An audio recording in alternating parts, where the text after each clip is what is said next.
আসসালামু আলাইকুম। আজকে আপনাদের জন্য নিয়ে আসলাম, দেখুন এখানে কি নিয়েছি আমি। এগুলো হচ্ছে লট্টে শুটকি। ভালো করে আমি পরিষ্কার করে নিয়েছি এই লট্টে শুটকিগুলো। আজকে রেসিপি হচ্ছে লট্টে শুটকি কীভাবে রান্না করব তা দেখাবো।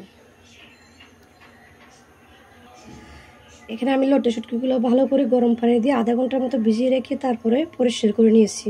কি সুন্দর পরিষ্কার হয়ে গেছে দেখুন। তারপর আমি হাঁড়িতে তেল দিয়ে দিছি, সয়াবিন তেল দিলাম। এবার দিয়ে দেবো আমি পেঁয়াজ কুচি, ফালি করে রাখা কাঁচামরিচ এবং রসুন। পেঁয়াজগুলোকে ভালো করে ভেজে নেব একটু। পেঁয়াজগুলো ভাজা হতে হতে দিয়ে দেবো এখানে পেঁয়াজ কলি, টমেটো। আবারও সব কিছু একসাথে 2-3 মিনিটের জন্য ভেজে নেব।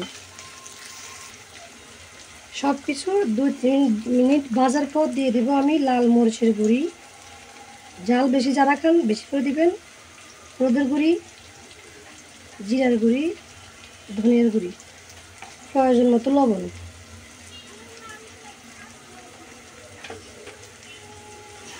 ভেজে নেব কিছুক্ষণ। এবার সাথে দিয়ে দিব লট্টে শুটকি,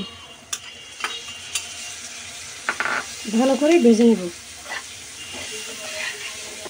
এভাবে 2 মিনিট ভেজে নেওয়ার পর দিয়ে দেব আমি সামান্য একটু পানি। পানিটা দেওয়ার পর কিছুক্ষণ এভাবে কষিয়ে নেব, তার জন্য ঢাকনা দিয়ে দিচ্ছি। চলে আসলাম কিছুক্ষণ পর। লট্টে মাছগুলো ভালো করে কষানো হয়ে গেছে। আমি আরও একটু কষিয়ে নিব, তার জন্য একটু পানি দিব আবারও।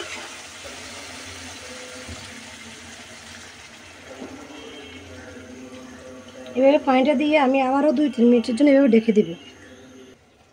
তাহলে দেখুন আমি অনেকক্ষণ পর এসে ঢাকনাটা তুলে নিলাম। লট্টে শুটকি অনেক কষা কষা হয়ে গেছে এবং সিদ্ধ হয়ে গেছে। দিয়ে দেব এবার ফ্রোজেন করা শিমের বিচি। শিমের বিচি দিয়ে এই লট্টে শুটকি কীভাবে রান্না করবেন, খেতে খুব ভালো লাগে। আমি একটু মিক্স করে দিচ্ছি ভালো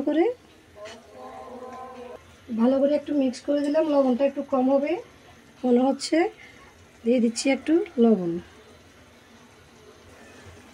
এবার দিয়ে দিচ্ছি একটু পানি, কারণ শিমের বিচিগুলো সিদ্ধ হতে হবে ভালো করে। মাছের সাথে একটু মিক্স করে দিচ্ছি। এবার ঢাকনা দিয়ে রেখে দেবো আমি প্রায় 2 মিনিটের জন্যে। ঢাকনা দিয়ে রেখে দিচ্ছি।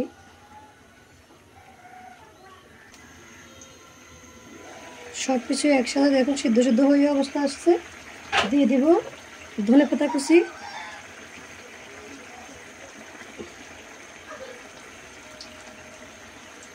আমি ভালো করে একটু মিক্স করে দিচ্ছি সব কিছু। শিমের বিচিটা ভালো করে সিদ্ধ হয়ে পর্যন্ত অপেক্ষা করব, তার জন্য আমি আরেকটু পানি দিয়ে দিচ্ছি। সামান্য পানি লাগবে। ঢাকনা দিয়ে ঢেকে দিচ্ছি। চলে আসলাম কিছুক্ষণ পর। শিমের বিচিটা সিদ্ধ হয়ে গেছে। এই অবস্থাতে আমি এখন নামিয়ে নেব চুলা থেকে। তাহলে দেখুন নিয়ে আসলাম লট্টে শুটকির শিমের বিচি। দেখতে যেমন সুন্দর হয়েছে, খেতেও খুব টেস্ট হয়েছে।